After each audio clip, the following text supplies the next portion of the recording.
buenas, esto es Con Cuatro Hijos y yo soy Marisa. Bienvenidos o bienvenidas. Hoy venimos con Senjutsu Batalla por Japón. Este juego de 1 a 4 jugadores con partidas de 20 minutos y a partir de 14 años de edad. ¿Queréis conocerlo? Pues quedaros.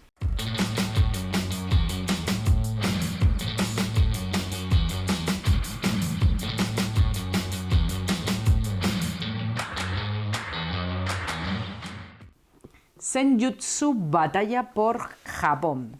La centenaria autoridad de Shogunato Ashihaka, o sea, esto tienes que hacer un máster para estos nombres, se derrumba, sumiendo el Japón feudal en una brutal guerra civil. Los clanes se han enfrentado entre sí y los daimyo, señores de la guerra regionales, luchan por el poder y el prestigio.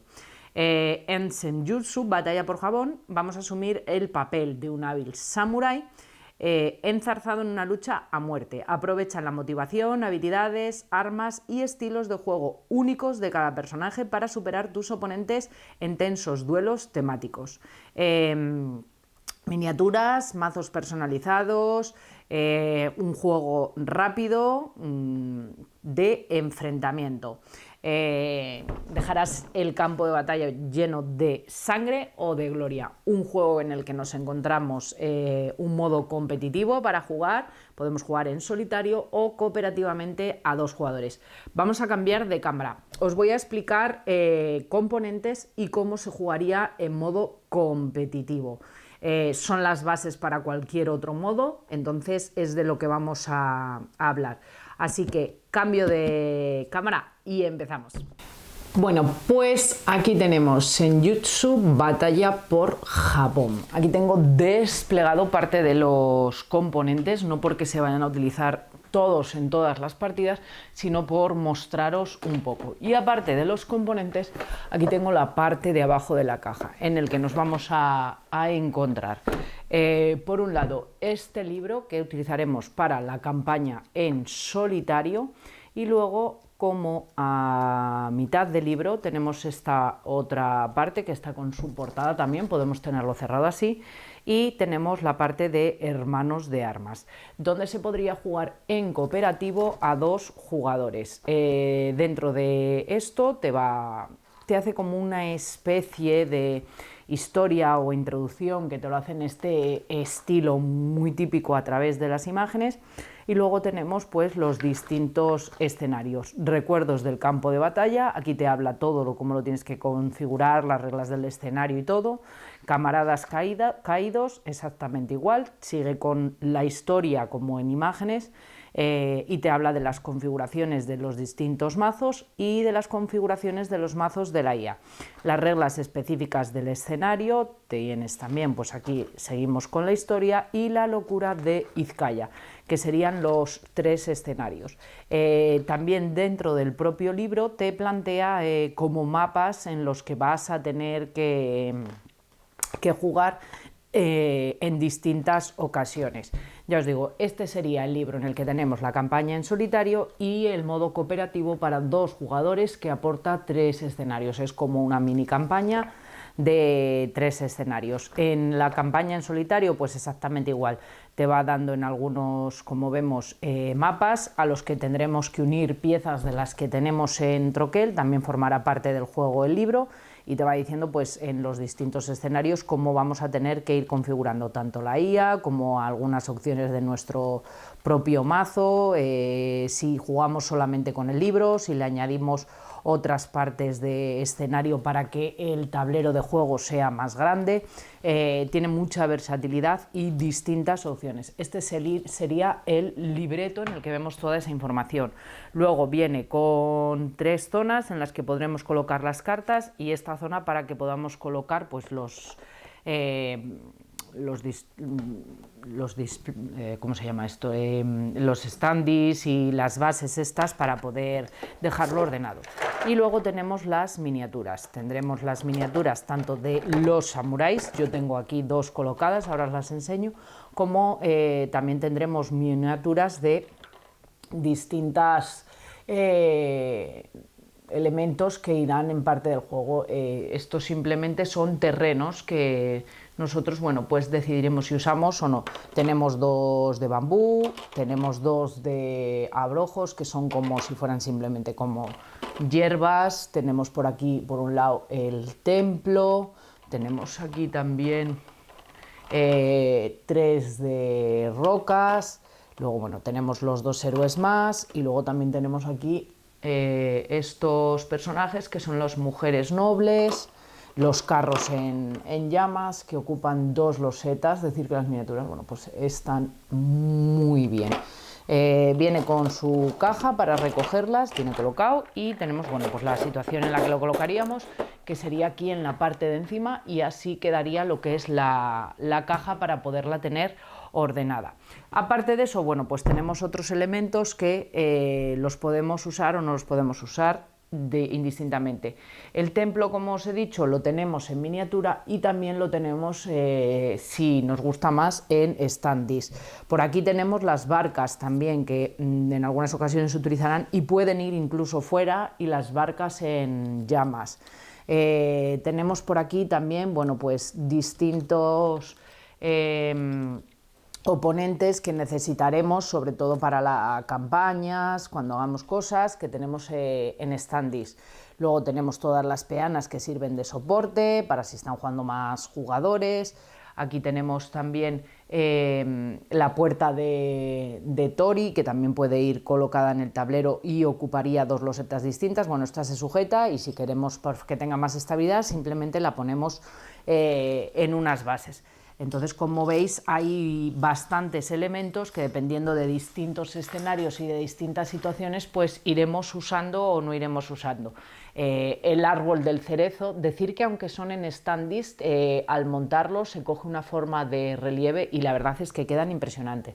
Tenemos las fichas de bambú también, como veis, que la teníamos en miniatura y la podemos encontrar también pues en esto. Las puedes poner como quieras. Yo tengo ahí, por ejemplo, una colocada simplemente para ahora a la hora de explicarlo. Pero bueno, como veis, tiene muchos componentes. Y luego también tenemos tableros. Los tableros son reversibles, tienen 2 lados. Por este lado, por aquí, tenemos el tablero del campo de batalla nevado, y por el otro tendríamos la aldea incendiada. Y por aquí nos ocurre igual. Por un lado tenemos el lago helado y por el otro lado tenemos el puente helado. Cuando jugamos, que es lo que os voy a explicar un poco para que entendáis cómo funciona Senjutsu, Batalla por Japón, a 2 o a 4 jugadores, en la que jugaríamos por equipos, haciendo 2 y 2, podemos decidir nosotros qué escenario jugamos o cómo lo jugamos. Podemos configurarlo. Podríamos incluso, si queremos, utilizar escenarios del libro, si nos apetece. Podemos jugarlo de manera separada, jugar uno, hacerlo más grande, depende de lo que queramos complicarlo. Bueno, yo lo he colocado así simplemente para hacer el ejemplo, creo que es más que suficiente. Y también, además de colocar eso, vamos a decidir un poco qué elementos ponemos en el tablero a la hora de hacer el enfrentamiento. ¿A qué me refiero con elementos? Bueno, pues si ponemos rocas, si ponemos la puerta de Tori, si ponemos los cerezos, eso será algo que decidiremos entre todos, y también nos cambiará un poco la configuración de las partidas. ¿Por qué? Porque dentro de las cartas hay una serie de acciones que se llama empujar, que podrán hacer que nosotros empujemos a los contrarios, o incluso a lo mejor si la acción es voluntaria y estamos jugando con compañeros, podemos vernos en la situación de tener que empujar a un compañero, que hará que reciban una serie de efectos. Por ejemplo, si un samurái ataca a otro samurái y le empuja hacia las rocas, los personajes se van a ver obligados se ven obligados a introducirse en una zona donde haya rocas. Van a recibir una carta de aturdimiento, que no son buenas. Si estamos jugando, por ejemplo, con el bambú, que yo lo tengo aquí colocado, pues lo mismo, si un personaje, si un samurái se ve obligado a introducirse en una zona de bambú, va a recibir un aturdimiento y una cojera cuando entre forzado. o si es un efecto de ataque, pues se le va a infligir una herida. Se aplica al hexágono que es ocupado por bambú. Entonces, si nosotros hacemos un ataque y atacamos a una zona donde va bambú, el bambú sería el que recibiría la herida, pudiéndolo retirar. Con lo cual, si lo hemos colocado en el medio, bueno, pues es una forma y un impedimento de hacer que llegar hacia los contrarios pues sea más complicado. Los carros en llamas, si un personaje es empujado hacia un carro en llamas, pues los personajes reciben un aturdimiento y una herida. Un templo, bueno, pues en un templo, cuando nos vemos obligados a entrar en los templos, se va a recibir aturdimiento, y luego, como efecto además de fin de turno, todos los personajes que queden adyacentes a un hexágono que contenga un templo van a recibir una de estas fichas que, como veremos, serán bastante importantes. Las barcas, como os decía antes, bueno, pues van a poder ir incluso colocadas fuera como hexágonos extraordinarios que van fuera de los límites y pueden crear nuevos movimientos, nuevos caminos de movimiento. La puerta de Tori, bueno, pues si tienes que entrar en un hexágono que contenga una de los pilares de la puerta de Tori, también vas a recibir aturdimiento. El cerezo, pues también recibes aturdimiento. Luego estas fichas que por aquí son rocas, por ejemplo, por aquí son cuerpos. Son hexágonos que van a contar como ordinarios, o sea, van colocados en el campo de batalla y pues si nos vemos obligados a entrar en uno de esos hexágonos, vamos a tener que descartar todas las fichas que tengamos de estas, que como os he dicho son bastante importantes a la hora de jugar, y también vamos a tener que recibir un aturdimiento. Entonces, como veis, todos esos elementos que nosotros vamos a poder colocar al principio de la partida y vamos a decidir qué elementos son los que ponemos, van a hacer que la dificultad de la partida varíe un poco. Primero, ¿qué hacemos? Bueno, pues eso, hemos seleccionado el tablero, la forma en la que queremos jugar y lo ponemos en el centro de la mesa. Como os he dicho, teniendo en cuenta que podemos seleccionar varios tableros, poner un lado, poner otro, como estamos jugando en modo competitivo, lo que lleguemos a un acuerdo. También vamos a acordar pues los terrenos que van a aparecer en la partida. Bueno, pues por ejemplo vamos a decir, bueno, pues ponemos 2 rocas y un cuerpo, o ponemos 2 rocas, un cuerpo y un bambú, lo que nosotros decidamos. O sea, nosotros mismos vamos a hacer la configuración de nuestra propia partida. Entonces es bastante sencillo. Vamos a colocar el marcador de ventaja, que es este, y todas las cartas a mayores de tanto herida, de aturdimiento, de cojera, como de veneno paralizante. Las colocamos simplemente en una zona ahí al lado y lo vamos a poner. Colocamos todos los tokens estos, que son tokens de focus, que como os digo son bastante importantes, y los dejamos en una zona de reserva que esté al alcance de todos los jugadores, de manera que todos los jugadores pueden llegar a ellos. Y luego la configuración del jugador. Podemos jugar la configuración del jugador de 2 maneras. Podemos jugar con los mazos preestablecidos que vienen detallados en el juego, o podremos jugar creando nuestros propios mazos. ¿Que decidimos jugar con los mazos preestablecidos? Cogemos el libro de reglas, cogemos la contraportada y cogemos las cartas que nos dice el juego. Todas las cartas vienen explicadas y vienen con un número en la parte de abajo, que es la numeración. En la parte de abajo a la derecha, como veis ahí, esta por ejemplo es la número 65. Bueno, pues iremos cogiendo todas las cartas que se nos indica y simplemente tenemos que cogerlas y ponerlas en nuestro mazo. Si estamos jugando con el mazo preestablecido, pues es bastante sencillo. ¿Qué más tiene la carta? Bueno, pues tenemos el nombre de la carta. Luego puede tener palabras claves, en este caso, como veis, es ataque, meditación instantánea adicional, o sea, tiene las palabras claves. La velocidad de iniciativa, en este caso es de 6, hay algunas que tienen variable, por ejemplo, esta tiene velocidad de iniciativa de 5 a 2, cuando tú lo cojas, pues decidirás un número. Esta tiene de 9 a 3, cuando tú vayas a decir la velocidad de iniciativa tendrá que ser un número entre el 9 y el 3. Coste, si tiene coste de focus, por ejemplo, esta tiene un coste de un focus.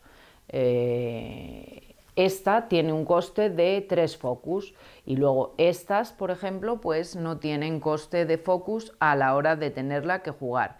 Iconos del tipo de carta, en el caso de esta, por ejemplo, pues es de ataque, el icono es de ataque. En el caso de esta, el icono que hay ahí abajo es icono de meditación. Entonces eso es lo que nos indica. Luego tendremos el icono de rango del que es la carta en el caso de que tengas una carta de rango. Este, por ejemplo, no tiene ninguna en el mazo preestablecido. El maestro tiene esta que te indica que es de rango número 5, o sea, desde la posición en la que está sería rango número 5, o sea, tiene 5 casillas a las que llegaría. Eso es el rango de la carta. Icono instantáneo, que hay de distintos tipos, va siempre colocado así, pues como vemos puede ser de asumar, puede ser de uso inmediato, hay distintos tipos de iconos, luego los explicaré, pero ese es el icono de que es instantáneo.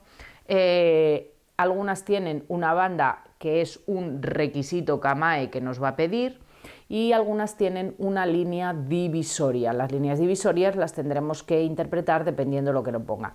Esta carta, por ejemplo, como hemos visto, tenía una velocidad de iniciativa de 6. Esa sería la primera. Podríamos ejecutar esto, pero a partir de esta raya la velocidad de iniciativa sería de 5.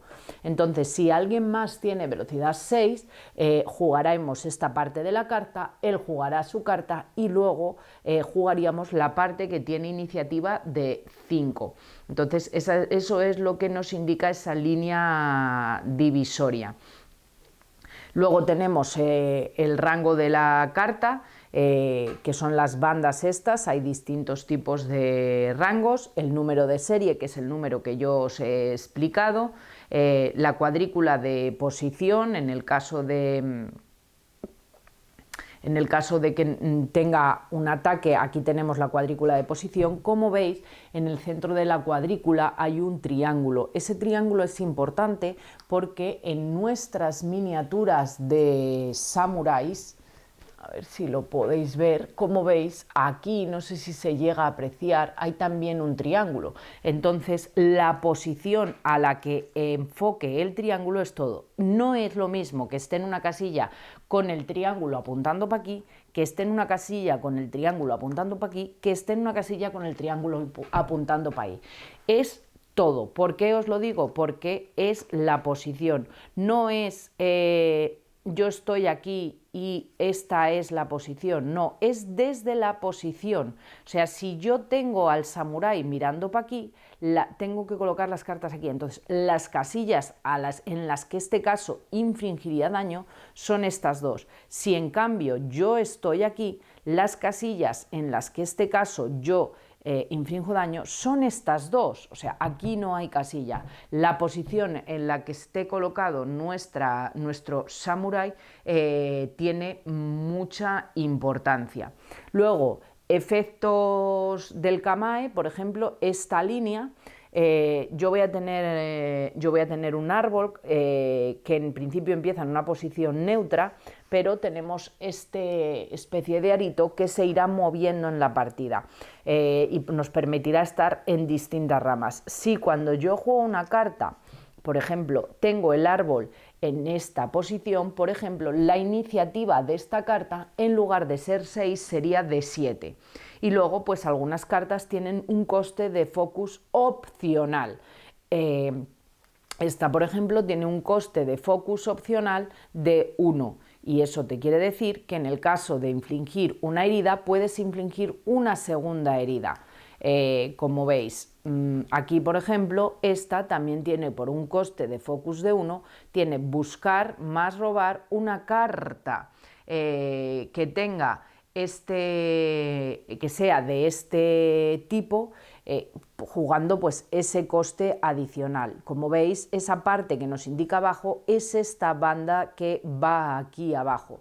Entonces es esta banda de este tipo que va aquí abajo y luego en este caso quiere decir que sería de defensa. Bueno, pues esos serían costes que son adicionales. Si tenemos focus los podremos jugar, si no tendremos focus pues nos veríamos imposibilitados, no los podríamos jugar en ese caso. Este es el mazo predefinido, el mazo que viene en el juego. Entonces yo tengo aquí el guerrero con su mazo predefinido y el maestro también con su mazo predefinido. Tenemos la carta del guerrero, que tiene un valor, como si dijéramos, de iniciativa, el número de cartas que puede tener en la mano y el número de vidas que soporta, y luego las opciones que tiene de armas, que en este caso pues va a tener 5 de mano y 5 puede tener como heridas. Las opciones de armas son Kanabo, Naginata, Nodachi y Yari. Aparte del mazo de cartas que viene predefinido, tendremos 2 cartas que son principales. Estas dos cartas que son consideradas como principal, la ventaja que tienen es que cuando las juguemos nunca se descartan, siempre vuelven a la mano. Una de ellas es el arma, y el arma tiene que contener como palabra una de las palabras que tiene aquí: Kanabo, Nagati, Nodachi o Yari. En este caso, como veis, es corte de Nodachi y es un arma. Y luego esta es la carta principal del guerrero, carta principal. Y luego tenemos el mazo. Estas 2 cartas no cuentan para mano. En algunos casos puede ser que tengan posibilidad de llevar más de un arma principal, tampoco contarían para la mano. En la mano vamos a tener 5 cartas más las 2 principales.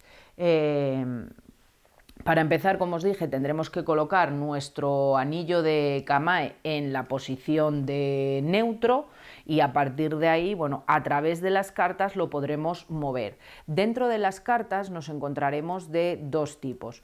Cuando en una carta nos ponga cambiar a, simplemente tenemos que cambiar nuestro anillo hasta esa posición que nos indica, y en ningún momento vamos a recibir focus, simplemente vamos a cambiarlo. Si en cambio nos pone que podamos ejecutarlo, alterar Kamae hasta una rama, y podemos ejecutarlo, alterar Kamae.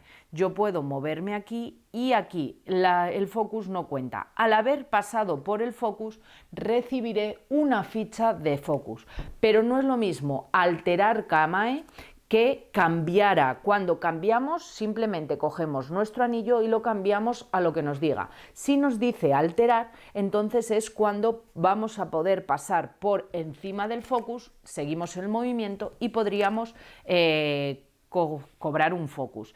También podremos obtener focus a través de algunas cartas. Ya os he dicho que los focus sirven tanto para jugar algunas cartas que tienen un coste adicional, como para jugar opciones adicionales de nuestras cartas que podemos decidir si jugar o no, si podemos gastar el focus.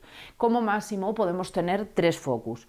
Y luego dentro de nuestro árbol, como veis, además hay que tener en cuenta que hay algunas líneas que yo puedo mover hacia adelante o hacia detrás, pero algunas otras tienen direccionalidad. Si yo estoy aquí, la única opción que tengo es ir hacia aquí y luego volver hacia aquí, porque de aquí no puedo ir hacia atrás. Cuando nos diga, vuelvo a decir, la parte de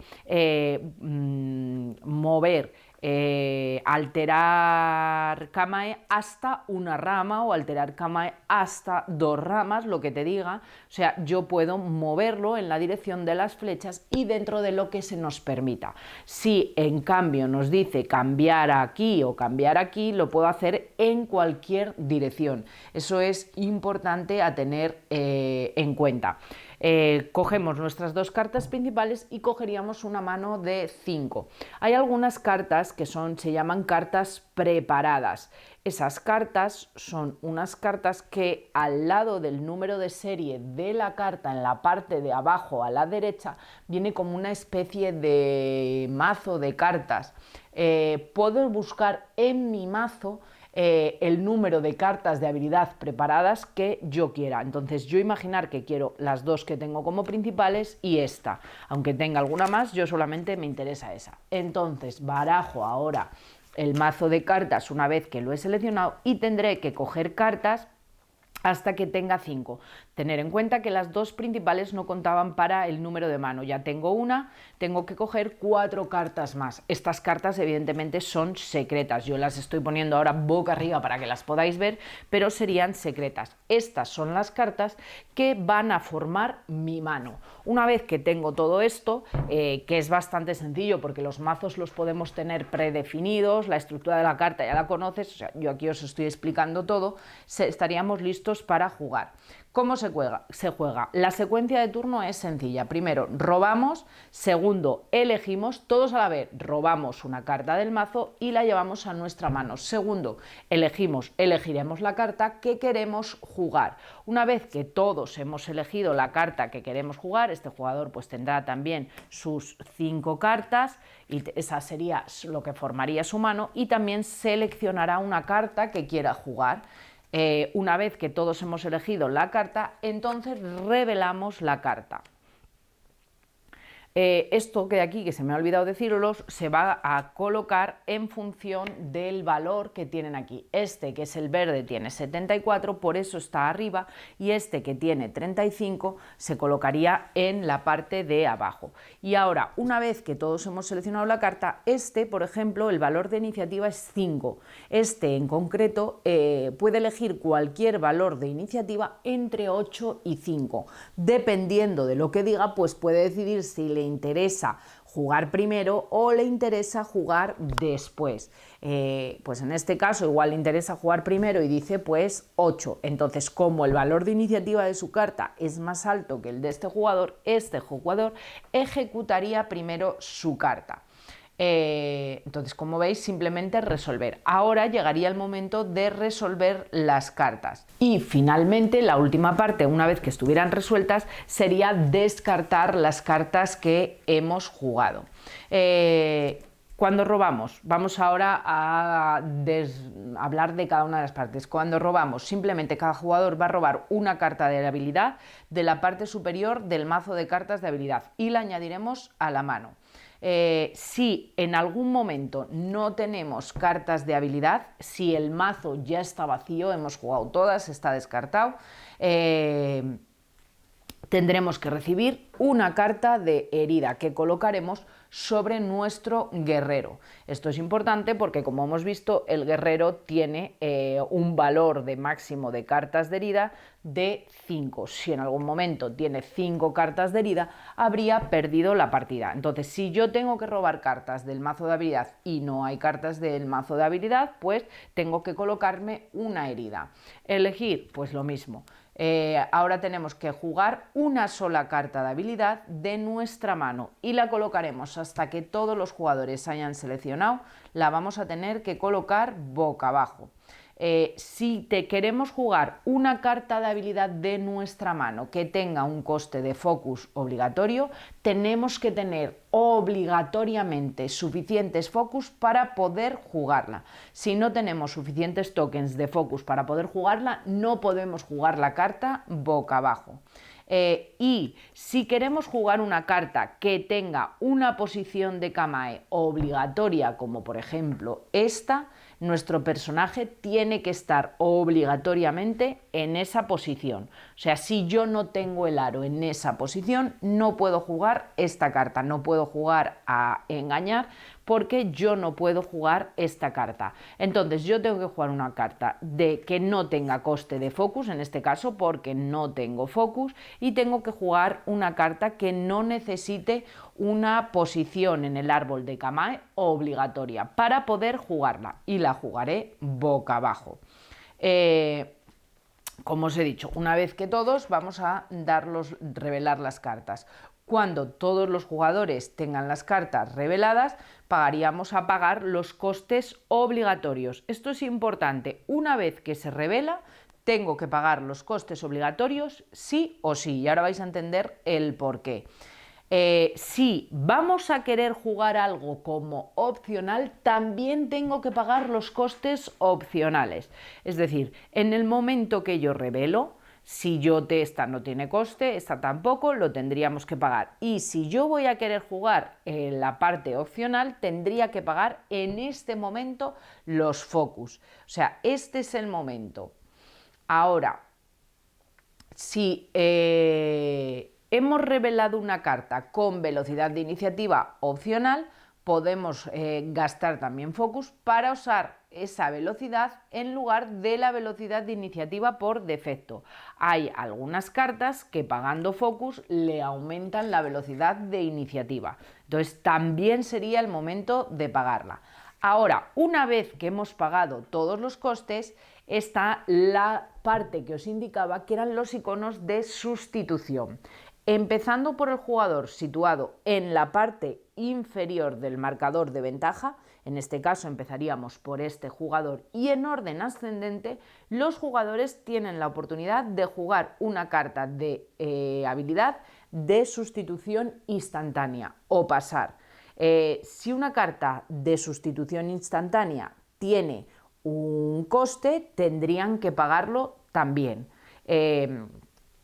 Algunas cartas de habilidad además tienen coste, o sea, tú a lo mejor en esta no lo has jugado, pero en la siguiente carta que tienes, que es de sustitución instantánea, pues tiene coste, entonces tendrías que pagar obligatoriamente ese coste. Durante nuestro turno podremos jugar una única carta de habilidad instantánea, y dentro de estas hay tres tipos.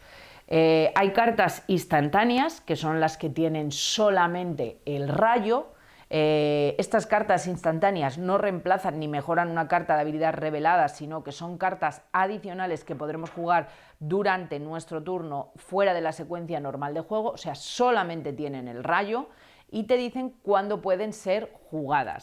Luego vamos a tener cartas instantáneas de sustitución, que son estas que vienen con la flecha.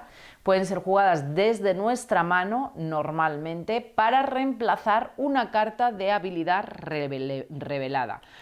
Yo he jugado esta carta, suponiendo que cumpla todos los requisitos, y puedo jugar esta, y lo que va a hacer es reemplazar la que yo haya jugado.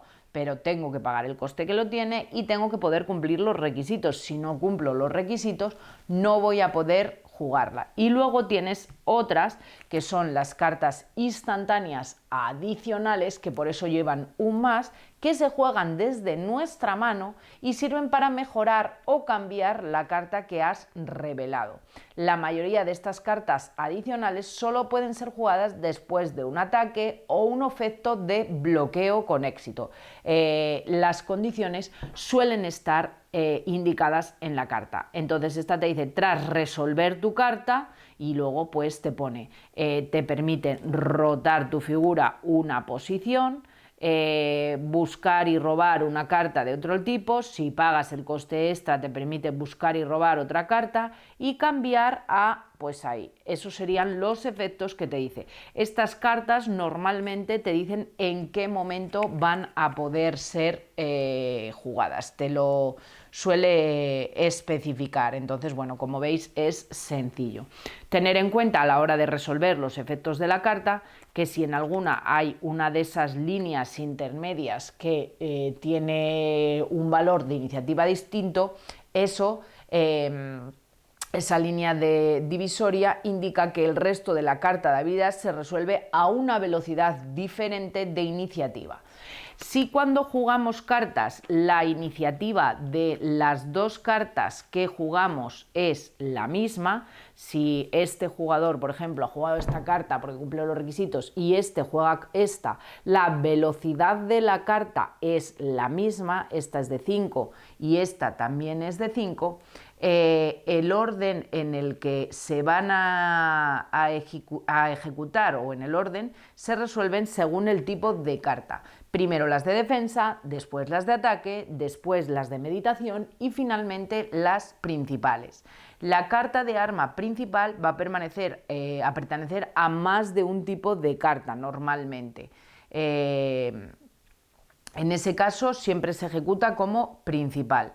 Las que no son principales se ejecutarían primero. Si la carta de habilidad revelada están empatadas en velocidad de iniciativa y a mayores también son del mismo tipo, pues las dos son de ataque o las dos son de defensa. El personaje que tenga la ventaja más alta elige si resolver primero o segundo. Entonces, bueno, simplemente es eso, el que tenga, si tienen la misma velocidad de iniciativa, el orden en el que se resuelven es defensa, ataque, meditación y principal. Y si también tienen el mismo tipo de carta, no solamente el mismo valor de iniciativa, el orden en el que se ejecutan se va a decidir por el valor este de iniciativa. En este caso, el verde sería el que ejecutaría primero. Entonces, bueno, hay que tener eso en cuenta, que ese es el orden en el que se van a ir ejecutando las cartas y es como lo vamos a tener que hacer. Ahora, a la hora de resolver las cartas, dentro de las cartas vamos a encontrarnos, en este caso, como veis, esta nos pide que el árbol se encuentre en ese tipo para poderla ejecutar. Se puede mover si quiere porque la flecha es en blanco y eso quiere decir que el movimiento no es obligatorio. En cambio, cuando la flecha está en color negro, quiere decir que el movimiento sí que es obligatorio. Todas las flechas, círculos o rotaciones que vengan en color negro quiere decir que es obligatorio. Si la flecha, el círculo o lo que sea está en color blanco, no es obligatorio. Esta no es obligatorio. Esta no es obligatorio. Esta flecha es obligatoria. Esta otra rotación también es obligatoria. Y los movimientos deben de hacerse en su totalidad. Si nos indica 2, hay que ejecutar los 2. Si nos indica 3, hay que ejecutar los 3. Cuando va en una dirección y los movimientos van escalonados, si me indica, por ejemplo, que avanzo 1, roto 1, y van colocados en columna y avanzo 1, tengo que hacerlo en ese orden.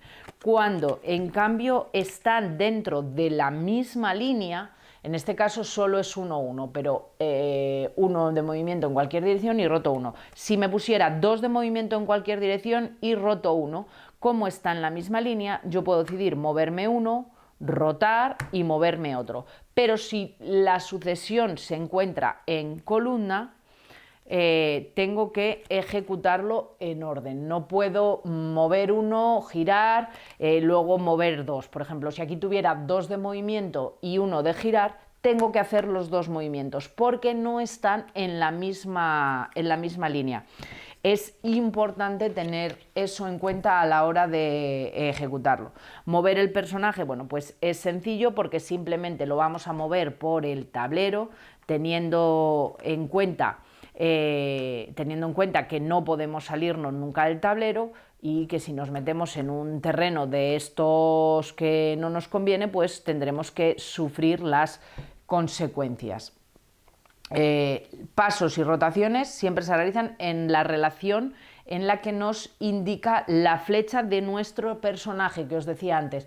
Esa flechita que está ahí tiene un frente y los pasos y las rotaciones siempre se van a realizar en función de cómo esté. Si yo tengo que dar un paso y la flecha está así, el paso es hacia aquí. Si yo tengo que realizar un paso y la flecha está aquí, es hacia ahí. Y si la flecha está hacia aquí, es hacia aquí. O sea, como veis, desde una misma casilla, la situación es totalmente distinta dependiendo de dónde indique la flecha. Por eso las rotaciones son tan importantes como el movimiento.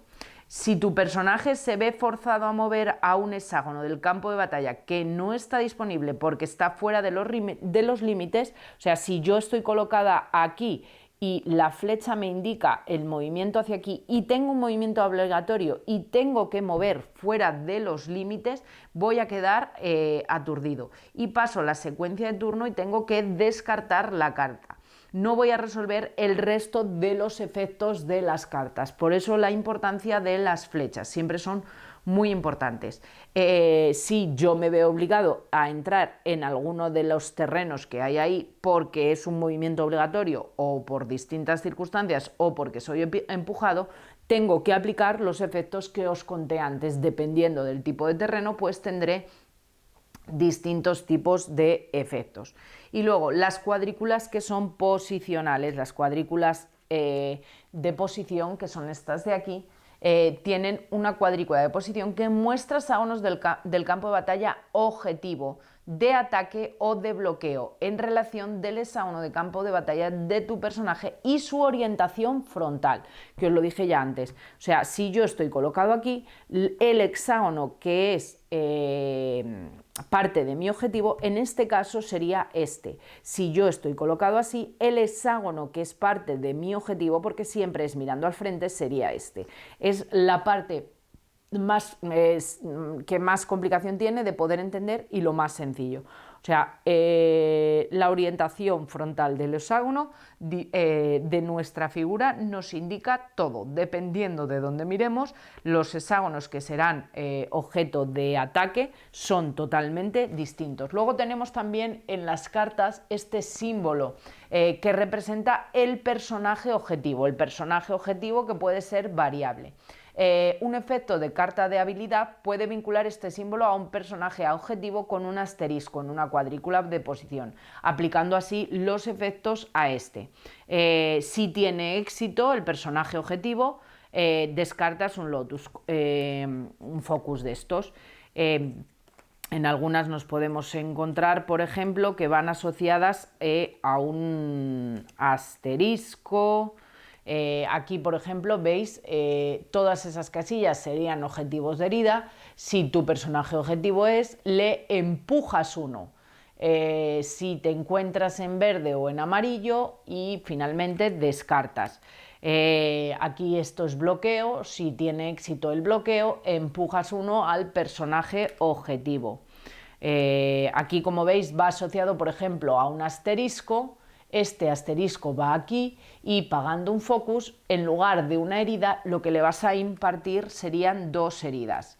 Entonces, bueno, esos son. Las heridas pueden ser marcadas con una especie de exclamación, que serían heridas normales, y luego hay otras heridas que están marcadas como con una gota, que se llaman heridas de sangre, que son esas. Las cartas son las mismas. Por un lado son heridas. Cuando recibimos una herida, ya os he dicho que la vamos a colocar encima del personaje y te dice permanece en juego, cuenta como una herida. Si tienes tantas cartas de herida como el límite de personajes, estás derrotado. Y por el otro lado están las heridas de sangre. Permanece en juego, cuenta como una herida.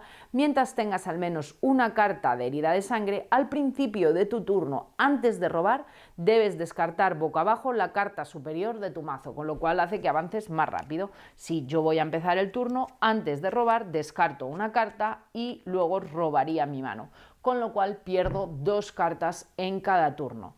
La carta superior de tu mazo, eso se hace una vez. O sea, si yo tengo 2 heridas de sangre, solamente voy a robar una carta, no lo voy a hacer. Si tienes tantas cartas de herida de sangre como el límite de la mano, o sea, si tengo 5 cartas de herida de sangre, cuentan como una herida normal. O sea, yo aquí tengo, por ejemplo, una herida y una herida de sangre y tengo 2 heridas. Y si tengo una herida y 2 heridas de sangre, tengo 3 heridas. Pero cuando yo voy a robar, descarto una y cojo una para mi mano. Aunque yo tenga 2 heridas de sangre, solamente voy a tener que hacer la opción de descartar una vez. O sea, no tendría que descartar 2 cartas antes de poder robar una carta. Y en este caso y en este, tanto el maestro como el guerrero, el límite de heridas que van a poder tener son 5. Entonces, si yo ya tengo las 5 heridas, pues automáticamente habré perdido. Y luego, también tenemos algunas cartas de habilidad de ataque que cuentan con un efecto de ejecución especial, que está indicado como con una especie de máscara. A ver si localizo para poderosla enseñar la carta, que es esta, que estaba primero, como veis ahí. Tiene una serie de, veis ahí, le haría 2 de herida. Aquí le hago 1, aquí le hago 1 y luego ahí tenemos esa carta que es ejecución. Se muestra en la cuadrícula posicional de una carta, siempre teniendo en cuenta pues, la dirección, y si un efecto de ejecución golpea con éxito al personaje objetivo, este es derrotado instantáneamente, independientemente del límite de heridas que le queden. Por ejemplo, el guerrero en su mazo completo del preestablecido solamente tiene esta carta de habilidad con ejecución. Entonces, habría que estudiarla y jugarla en un momento muy estratégico. Y además, para poder jugar esta carta, el coste de focus que tiene es de 3, que ya os digo que no es nada fácil poder tener esos focus. Entonces, pero bueno, es una carta que es muy potente. Si yo consigo hacer un ataque certero en el que estemos colocado exactamente como te dice, y imaginar que esto está así, y yo consigo jugar esta carta, la dirección es la correcta y todo es lo correcto, bueno, pues si esto tiene éxito, sería victoria inmediata. Luego también hay cartas que te van a permitir empujar o atraer. Cuando empujo lo echo hacia atrás al otro personaje y cuando lo atraigo lo echo hacia adelante. Te puede servir para acercarlo, te puede servir, por ejemplo, personaje objetivo lo vas a empujar. En otras, pues ya te digo que lo que te va a permitir es atraerlo y te puede servir para ponerlo pues dentro de terrenos que le causen daños. Veis aquí personaje objetivo, empujar 1. Si lo empujo, lo echo siempre hacia atrás. También te puede venir bien para evitar un ataque. Él ha hecho un ataque, tú estás colocado aquí, te tiene aquí y si tu valor de iniciativa es primero y le empujas, pues igual le has echado hacia atrás de manera que no es el ataque certero, porque tener en cuenta que solamente hay una serie de casillas que son casillas objetivos. Si tu ataque hace rotar a un personaje, tú eliges la dirección en la que rota. Cuando te haces un ataque y este puede rotar, tú vas a elegir en qué posición es en la que rota. Y luego los efectos de bloqueo, que son los efectos de los hexágonos que están con pues como dijéramos, escudos, también influye por lo mismo, la posición en la que esté la carta. Todos esos hexágonos quedarían defendidos. El efecto del ataque sería ignorado. Un efecto de bloqueo cubre el hexágono objetivo de los efectos de ataque. También puede cubrir los hexágonos de campo de batalla ocupados por personajes atacantes. Así que bueno, simplemente es tenerlo en cuenta. Si este samurái está aquí, estos 3 hexágonos ahora mismo los tendría bloqueados. Si conseguimos bloquear un ataque, pues tendremos defensa. Por eso muchas veces cuando vamos a defender, la defensa se juega antes que el ataque para quedar esos hexágonos bloqueados. Si recibimos un ataque y el efecto del ataque tiene varios hexágonos, tienen que quedar todos bloqueados para poder evitar ese ataque.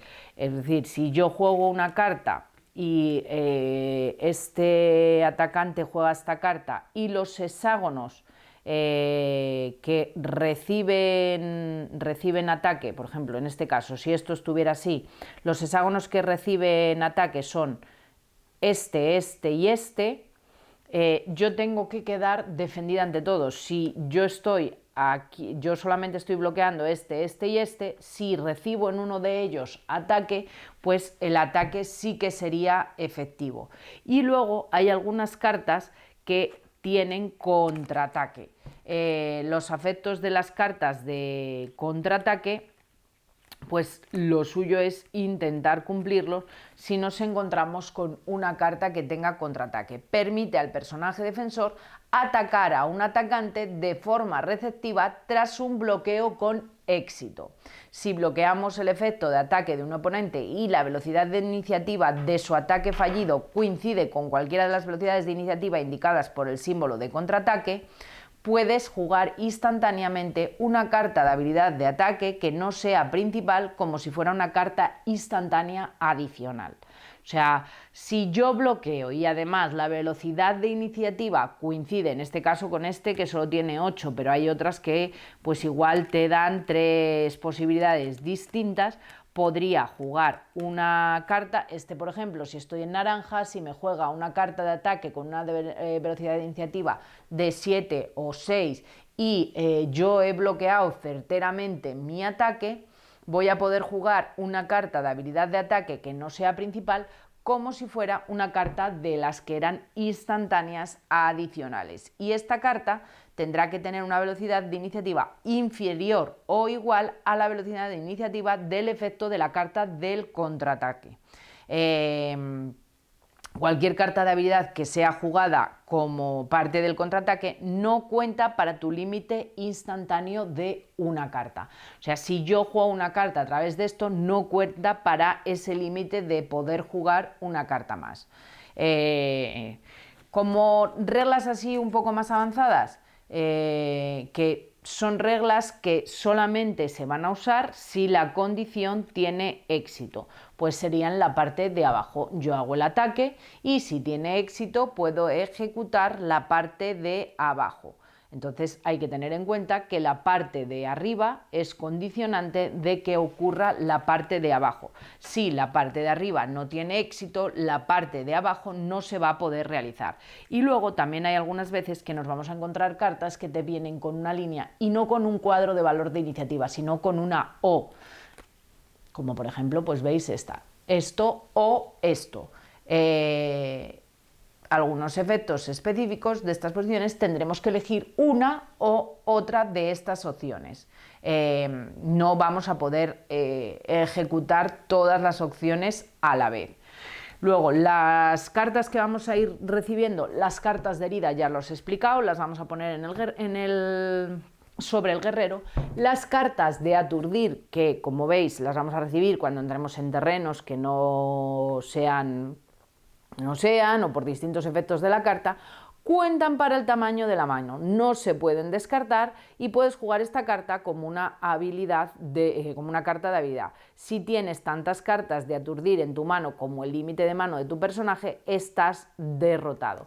Entonces, el problema de estas cartas de aturdir es que nos van a ir ocupando posiciones en la mano y cada vez vamos a tener menos posibilidades. Si yo tengo 5 cartas de aturdir, que es el tamaño de mi mano sin contar con las principales que ya os he dicho que no ocupan tamaño mano, pues entonces automáticamente habré perdido. Entonces puedo perder porque mi guerrero tenga 5 heridas o porque yo tenga 5 cartas de aturdir en la mano. Luego tenemos las cartas de cojera, también nos las van a causar en algunos casos efectos de las cartas o efectos del terreno.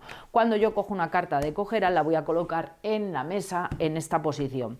Mientras esté activa nos reduce nuestra velocidad de iniciativa en 1. Entonces si yo juego una carta de velocidad de iniciativa en 5, voy a quedarme con una velocidad de iniciativa de 4. Al final de nuestro turno vamos a rotar esta carta 90 grados, 90 grados, 90 grados cada vez que termine el turno. Cuando esta carta quede en posición vertical la voy a poder descartar. Vuelvo a quedar en posición vertical, la voy a poder descartar. Entonces, un turno giro una vez, otro turno giro otra vez, otro turno giro otra vez. En el momento que yo la tenga otra vez en vertical, la voy a devolver y vuelvo a recuperar mi velocidad de posición. Y luego, algunos efectos de ataque de cartas de habilidad van a infligir veneno. Si un ataque nos inflige veneno, te dice baraja esta carta con las 5 primeras cartas de tu mano. Al elegir cartas de habilidad, si esta carta está en tu mano, debe de ser elegida. O sea, tienes que elegirla obligatoriamente. Entonces, hay algunos efectos de cartas que nos infligen veneno y las voy a tener que poner aquí.